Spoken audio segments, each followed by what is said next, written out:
بسم اللہ الرحمن الرحیم۔ رسول اللہ صلی اللہ علیہ وآلہ وسلم کے گرد ایسی عظیم المرتبت شخصیات صحابہ کرام موجود تھے جنہوں نے اپنے آپ کو حق تعالیٰ کی اطاعت کے لیے تیار کر رکھا تھا۔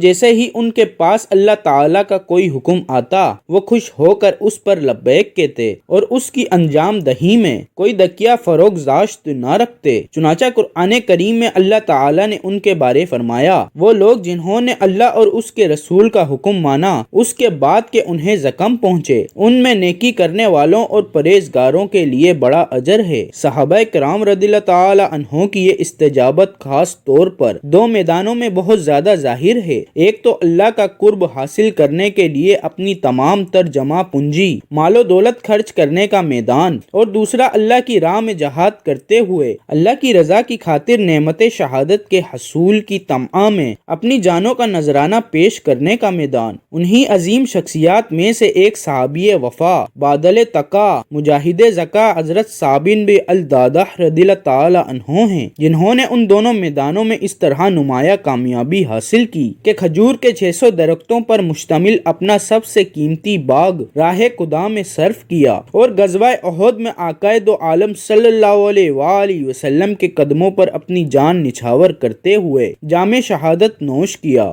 آپ کا نام ثابت کنیت ابو الدادا خاندانی نسبت بنی انیف سے ملتا ہے۔ سلسلہ نسبت اس طرح ہے: ثابت بن دادا بن نعیم بن غنیم بن ایاس، آپ انصار کے قبیلے اوس کی شاخ، بنو عمرو بن اوف کے حلیف، بلی قبیلے سے ہونے کی بنا پر بلوی انصاری کہلاتے ہیں۔ آپ کا صحابی ہونا مشہور و معروف ہے۔ حضرت ابو الدادا رضی اللہ تعالی عنہ صاحب حیثیت صحابہ کرام میں سے ایک ہیں۔ آپ کے پاس کھجوروں کے 2 باغ تھے، جن میں سب سے بڑے باغ میں کھجوروں کے 600 درخت، کنواں اور مکان تھا۔ جب اللہ رب العزت نے قرآن پاک میں ارشاد فرمایا، کون ہے وہ شخص جو اللہ تعالیٰ کو غرض حسن دے، جو اللہ تعالیٰ اسے بڑھا کر اس کے لیے کئی گنا کر دے۔ حضرت ابو الدادہ نے جیسے ہی یہ آیت کریمہ سنی تو حضور صلی اللہ علیہ وآلہ وسلم کی طرف دوڑے آئے اور عرض کیا، کیا اللہ تعالیٰ ہم سے قرض چاہتا ہے؟ آپ صلی اللہ علیہ وآلہ وسلم نے فرمایا، ہاں۔ ابو دادا نے عرض کیا، آپ پر میرے ماں باپ قربان ہوں، کیا اللہ تعالیٰ ہم سے قرض مانگتا ہے حالانکہ وہ قرض سے بے نیاز ہے؟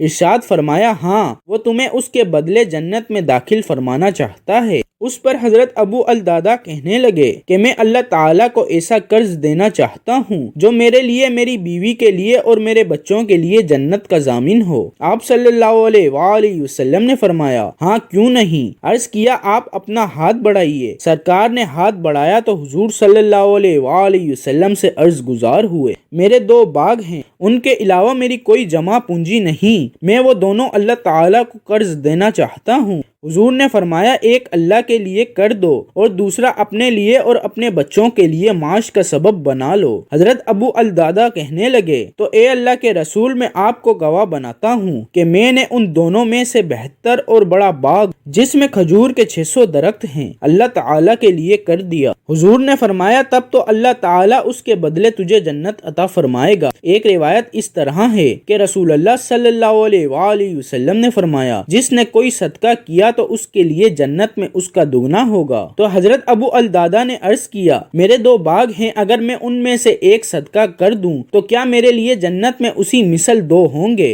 ارشاد فرمایا، ہاں۔ عرض کرنے لگے، دادا میرے ساتھ ہوں گی؟ حضور صلی اللہ علیہ وآلہ وسلم نے فرمایا، ہاں۔ کہا، میرے بچے میرے ساتھ ہوں گے؟ حضور نے فرمایا، جی ہاں۔ تو آپ نے اپنا ایک باغ صدقہ کر دیا اور اپنی بیوی کو بلایا۔